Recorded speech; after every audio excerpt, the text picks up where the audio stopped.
السلام عليكم ورحمة الله وبركاته. حبيباتي من قناة عيشي حياتك مع أم علياء. معادنا النهاردة مع الفرحة، وعلى سبيل الفرحة الروتين ده هقول لكم باختصار. أنا كنت قاعدة فحسيت إن أنا مودي فعلا اليومين دول مش تمام قوي. حاسة إن أنا مضغوطة جدا الفترة دي، امتحانات الأولاد وحاجات كده كتيرة قوي. المهم إيه اللي حصل؟ قلت لما أقلب كده أشوف أي روتين كان قديم عندي من زمان من القناة اللي فاتت بيفرحني، فما لقيتش فعلا أحسن من روتينات رمضان. بحس بتدخل على قلبي بهجة وفرحة غير عادية. ممكن الروتين يبقى من فترة بس ببقى فاكرة كل تفاصيله، ببقى فاكرة وأنا بصور، فاكرة كل مشاعر الفيديو وقتها وأنا حاساه وأنا بصوره. ببقى لسه عايشة جوايا ليه؟ لأنها ذكريات رمضان. أكتر حاجة ممكن تفرحني رمضان وأجواء رمضان وذكريات رمضان فعلا. يلا بينا على الفيديو إن شاء الله بإذن الله تفرحوا زي ما أنا فرحت. يقول أصلي أحيانا وما أخشع في الصلاة، أكون أفكر بأشياء أخرى، هذا ينقص أجر الصلاة.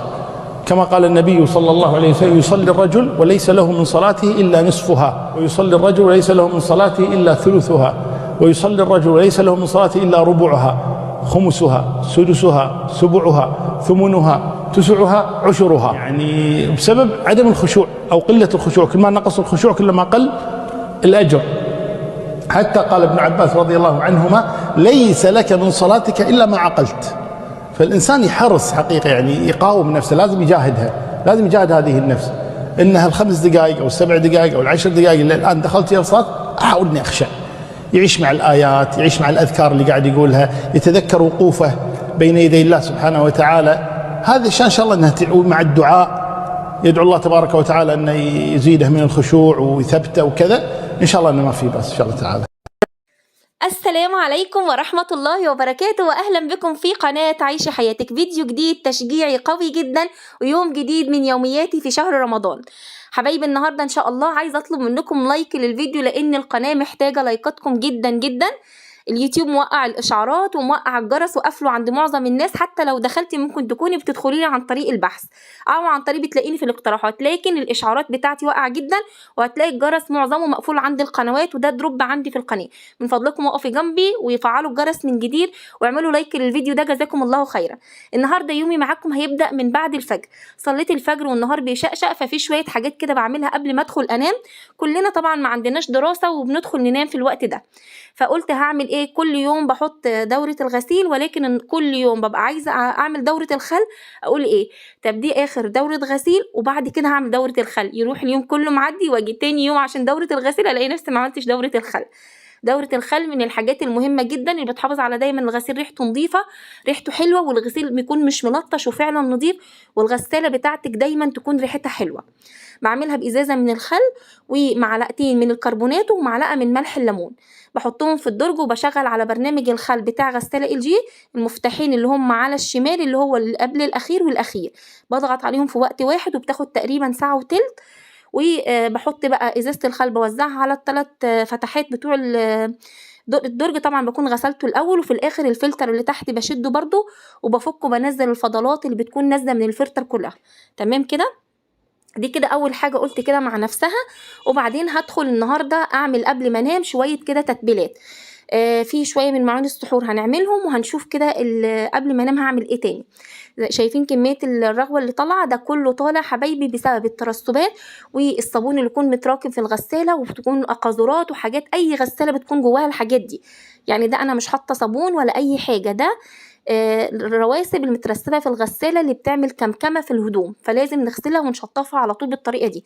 وطبعا تنفع الغسالات الفوق اوتوماتيك، كل انواع الغسالات ممكن تعمليها كده.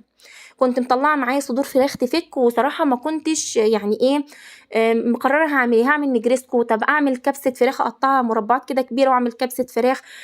فقلت هعمل لهم النهارده شيش طاووق، ما عملتوش في رمضان خالص، وعلشان اكسر الملل عند الاولاد لانهم بداوا عارفين ان هو ايه، مش عارفين زهقانين، يعني عارفين واخدين بالكم كده، حتى ان انا عملت لهم اكل شعبي وحاجات كده.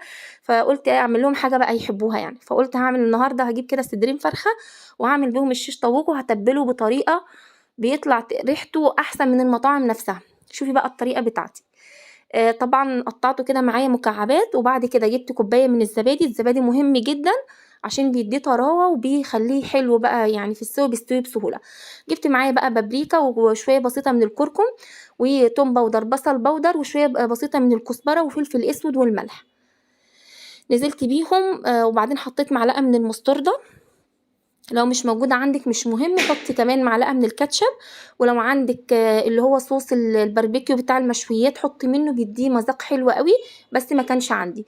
انا بحب كمان احط مع التوم البودر، بحب احط التوم الفريش العادي، بيديه بقى قوام، بيديه نكهة غير عادية. مهما تحطي توم بودر، لا، التوم الفريش بيديه طعم حلو قوي.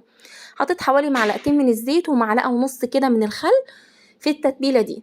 هعملها كده امكسها مع بعضها، وبعد كده هنزل بالمكعبات بتاعة الشيش تتبل معايا من بعد الفجر دلوقتي لغاية لما نيجي قبل الفطار بساعة ولا ساعة ونص نسويها.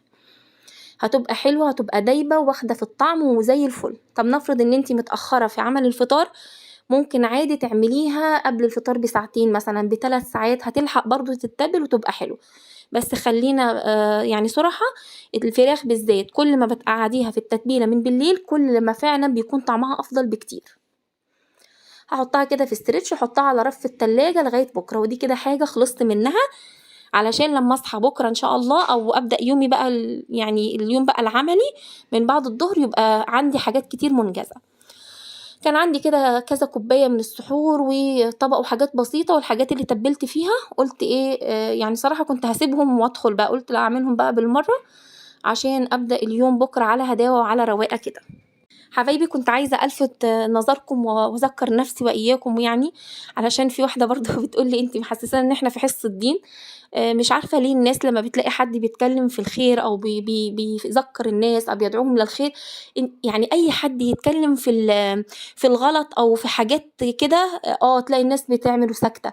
حد يتكلم في الخير وصح، انت بتعملي نفسك هو انت ايه عشان تتكلمي؟ عايزة أقولك أنا ايه، أنا معايا شهادة كذا من الأزهر، ومعايا كذا، ومتخرجة من كذا، ودارسة كذا، أنا فعلا كده على فكرة، بس مش لازم أقعد أكتب لك السيرة الذاتية بتاعتي في القناة من ورا. بازعل قوي لما بلاقي حد بيتكلم بالاسلوب ده. بس المهم من بقية حصة الدين، يعني حبيبة قلبي، في ناس بتعتبر ان طول اليوم احنا علاقتنا بالصيام ان احنا ما نشتمش، ما نتفرجش على تلفزيون، ما نسمعش اغاني لغاية المغرب. اول ما المغرب يأذن الناس بتفطر على التلفزيون، وده اكبر غلط على فكرة. الليل في الخير في ليالي رمضان يمكن اكبر من الخير اللي في نهار رمضان نفسه. فاحنا في نهار رمضان بنستعد ان احنا ربنا يفتح علينا ويرزقنا ويوفقنا للطاعة بالليل، ان احنا بنتقي الله في النهار وبنكمل.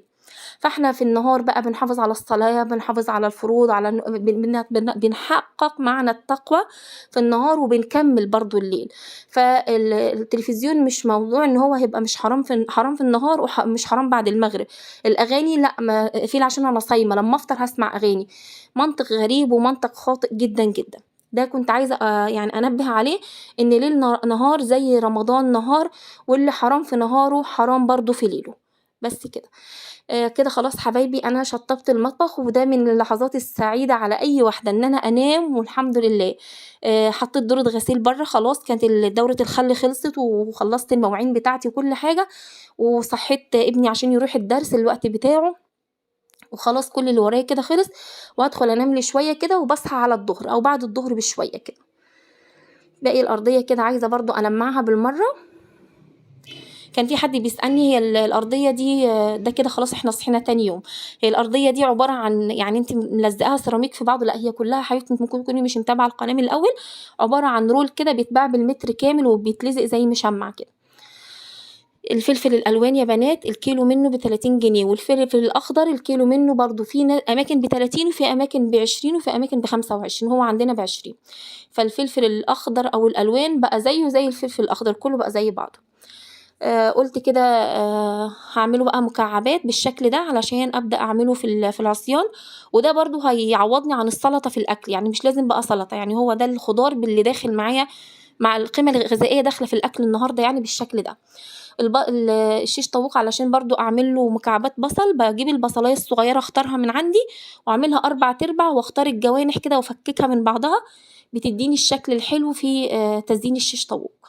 جبت العصيان اللي هي التخينه، وهي دي احسن انواع بجيبها، لان الرفيعه اي نعم مش بتتحرق قوي لانك بتقعدي تحطي ميه، لاني بسويه بطريقه حلوه قوي، ولكن العصيان التخينه حلوه وبتستحمل قوي في التسويه.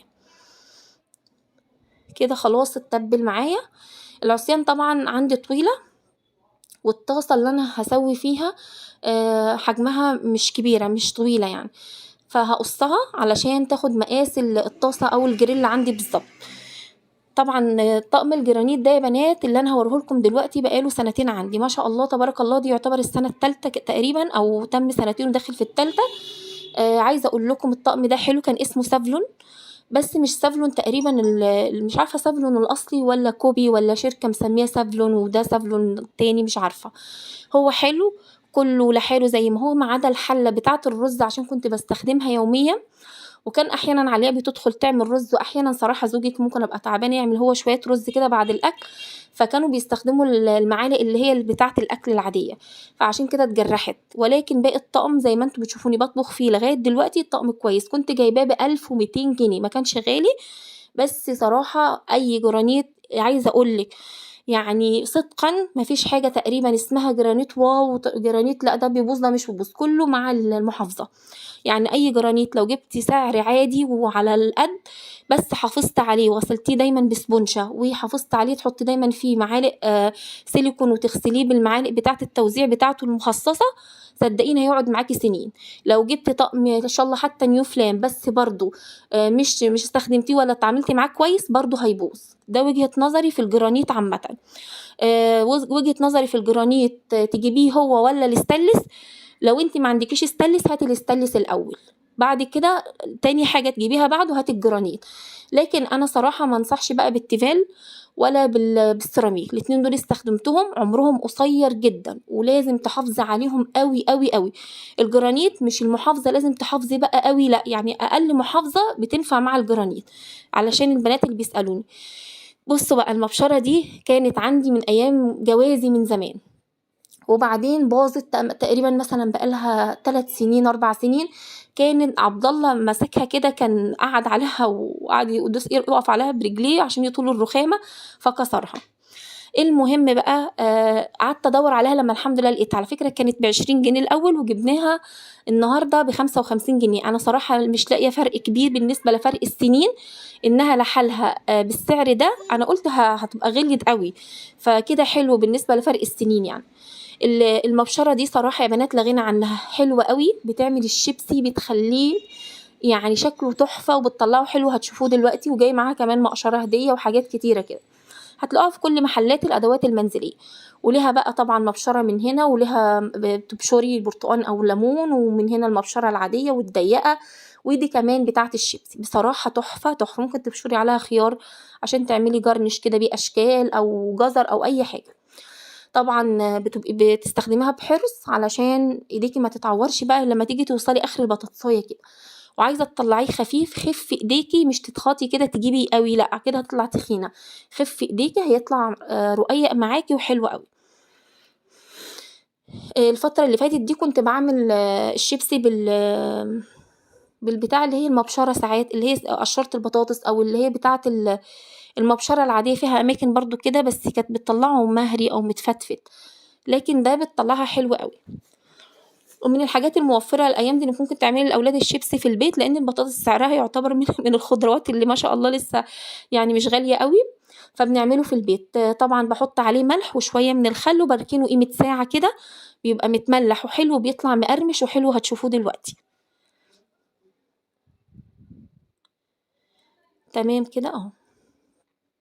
وكمان هحط عليه برضو شوية من الخل واركنه، وبعدين بقليه بقى لازم وانا جايه اقليه بتصفيه من المية بتحطي بالواحدة علشان ما يلزقش في بعضه ويطلع مفرفر كده وحلو.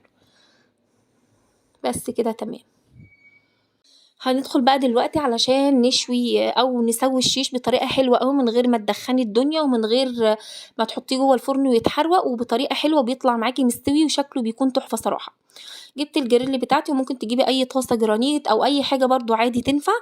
وبعدين بعد كده هحط شويه من الزيت تسخن الطاسه، بروح نازله بالشيش مدياه صدمه محترمه كده على الزيت، واقلب من كل الجوانب، يعني هحط كده، هو طبعا ليه 4 جوانب، من كل الجوانب اديه صدمه واسويه كويس جدا يتحمر كده من بره، وبعد لما ياخد معايا الصدمة بجيب نص كوباية من المية، وبعدين على سخونة الطاسة جامد بروح نازلة بنص كوباية المية دي، وبعد كده بروح مغطية عليه بغطا ومغطية عليه النار، بيقعد لك تلت ساعة، أقل من تلت ساعة بيكون استوى بقى زي الفل، بس بعد الصدمة طبعا اللي خدها دي واتحمر من بره زي ما انت شايفة كده.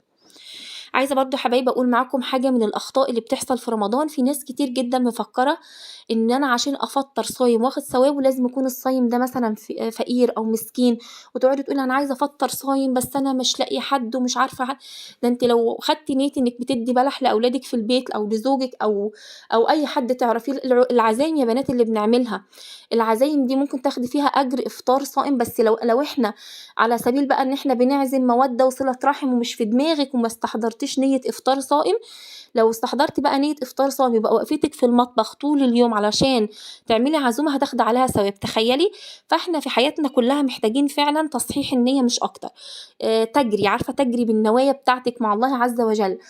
كل حاجة حوليها النية، وقفتي في المطبخ نية، أنا دلوقتي بفطر صايم. ودايما أقول لكم وإحنا داخلين نطبخ في المطبخ وإحنا تعبانين قوي، ولادك كلهم صايمين، زوجك صايم، أو أنت قاعدة في بيت عيلة هتفطري ناس، أنا برضو بعمل إفطار صائم. فتخيلي تعبك ده بدل ما يبقى تعب على الفاضي فانت تعب وبتاخدي عليه ثواب.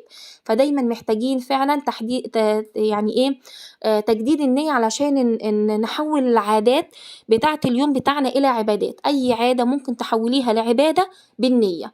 وده اللي كنت بتكلم عليه، اللي هو إحنا الستات إحنا مش لاقيين وقت، الرجال قاعدين يقرأوا قرآن في المسجد وقاعدين يقرأوا قرآن وإحنا طول النهار في المطبخ. ده إحنا ممكن نبقى عاملين عمل أكتر منهم وثواب أكتر لو أنت فعلا حولت العادة لعبادة. عملت جنب عملت جنب الشيش طبعا الرز الاصفر، وشايفين الطريقه، حطيت بصلايه، والبصلايه بتفرق جدا في الرز حبايبي سواء بسمتي او رز مصر عادي. هنا بقى علياء هي اللي عملت صينيه الكنافه، كانت جايه من الدرس فبتقول انت عامله حلو، قلت لها بص مش قادره اعمل حاجه النهارده، بص بقى مش هقدر يعني اعمل حاجه النهارده. قالت طب انا هعمل كنافه، وبعتت عبد الرحمن فعلا جاب كنافه وعملتها بالمهلبيه، والله يا بنات كانت تحفه وما لحقتش اصورها بس كانت تحفه تحفه. عملتها وحشتها من النص المهلبيه وكانت صراحه لذيذه جدا. عايزه اقول لك لو انت هتسوي الشيش على دورين، الدور التاني لما تيجي تسويه تبقى الميه كرملت كده وبقى لونها بني، كبيها واعملي الطاسه من جديد عشان تسوي من غير ما يتحرق منك الدور التاني بتاع الشيش زي ما انا عملت. طبعا بقول لكم طلعت عصير برتقان على جزر علشان هعمله، بس هعمل معاه تركايه تانية هيخليه لون وطعم تحفه تحفه، عجب الولاد جدا. هعمل شويه سلطه طحينه كده جنب الشيش برضو، كان اخر العلبه عندي. وانا صراحه بحب اشتري الطحينه تكون اللي هي السايبه، بتبقى اوفر بكتير، ولكن كنت مزنوقه كده من كام يوم فجمانه نزلت جابت لي دي من المحل تحت، بتبقى غاليه وما فيهاش بركه اصلا. نيجي بقى على الشيبسي زي ما بقول لكم بقى، ده حزيت كويس وبنزل بالواحده بيبقى حلو، وادي الشيش معايا استوى، عايزه اقول لكم ريحه ولون وسوى زي الفل. جبت حته من قمر الدين، تمام، حته كده يعني قد كف ايديكي كده، وبعدين نقعتها في ميه مغليه يعني 15 دقايق مش اكتر من كده، هي سايحه لانها كانت في ضرفه المطبخ، لكن لما تكون جوه التلاجة بتمسك. وطبعا فك معايا الجزر والبرتقال اللي كنت مفرزاه معاكم، بس الجزر ده انا عيناه وشايلاه في الفريزر مسلوق نص سلقه، شايفه يعني ده مش جزر شايلاه كده زي ما هو جامد، لا هو مسلوق علشان لما كنت عامله حسابي اطلعه افرمه على طول عصير. هحطه كله في الخلاط على بعضه، وحط بقى ايه، هحط قمر الدين اللي اتنقع معايا فوق المشروب ده، كان يا بنات طعمه خرافة واداني لون حلو وطعم حلو قوي. ولا انت قادرة تفهمي الجزر من البرتقال من قمر الدين، كان طعمه حلو قوي بصراحة. زودته كده مية ساقعة كمان وكان طعمه حلو قوي. وطبعا بعد كده لازم بصفيه علشان قطع البرتقان، انا البرتقان مش عاملاه معصور، لو انتي عايزه بقى تعملي برتقان معصور اعملي نفس القصه دي وعصور البرتقان نفسه، تقريبا مش هيحتاج منك تصفيه، لكن انا بصفيه علشان قطع البرتقان نفسها. البرتقان لو عملتيه خزنتيه زي ما هو، حاولي تشيلي البذر منه وقت ما انت بتفرزيه، يعني وانا كنت بقطعه شرايح كده، كنت بشيل البذر على قد ما بقدر عشان ما يمررش معاكي لما تيجي تفرميه بعد كده. بالنسبة للخضار اللي باحطه في أرضية الشيش أو السمبوسة أو أي حاجة أنا عاملاها، لازم إن أنا أحط الخضار، بيدّي ريحة للمشويات أو الكفتة، بيدّي لها ريحة حلوة أوي، مش مجرد منظر وبس، مش جرنش يعني وبس، لأ ده بيدّي كمان ريحة لمّا تحطي عليه الحاجة سخنة كده بيدّيها طعم حلو، والاتنين دول سايباهم أو 3 علشان شوفوا بقى الشيبسي ما شاء الله شايفين يا بنات، بيتكسّر خالص أهو، يعني طلع مقرمش جدًا، خل ملح منقوع فيهم، وبعد كده عملتهم في الزيت على طول. آدي الرز بتاعي طلع حلو، ولو عايزة تعملي رز بسمتي بيكون جميل. الله على الجمال ما شاء الله تبارك الله، حلو أوي.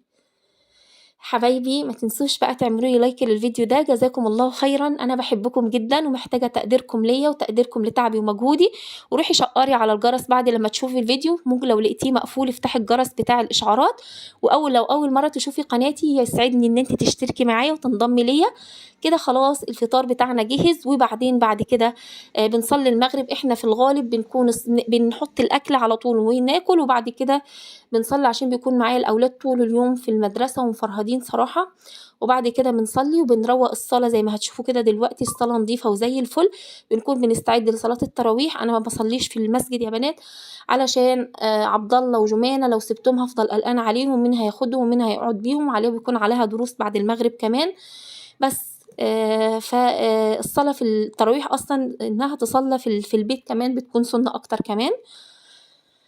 وباحب أهدّي أنوار البيت لازم، يعني لازم كده أحس كده بأجواء رمضان لازم بعد المغرب كده باروح مهدية أنوار البيت كلّها وفاتحة الأنوار الجميلة دي، باحس بهدوء وبعد دربكة طول اليوم ودوشة طول اليوم الدنيا هادية وزي الفل. وهنا دي كانت صلاة العِشا صوّرت لكم كده شكل أجواء الشارع كده. بس كده حبايبي انتهى فيديو النهارده، ما تنسينيش من اللايك جزاكم الله خيرًا، دمتم في أمان الله ورعايته، والسلام عليكم ورحمة الله وبركاته، باحبكم في الله. وبالنسبة للبس العيد أنا لسه ما كمّلتوش، لمّا أكمّله هانزّل لكم مشتريات لبس العيد إن شاء الله حبايبي، سلام عليكم.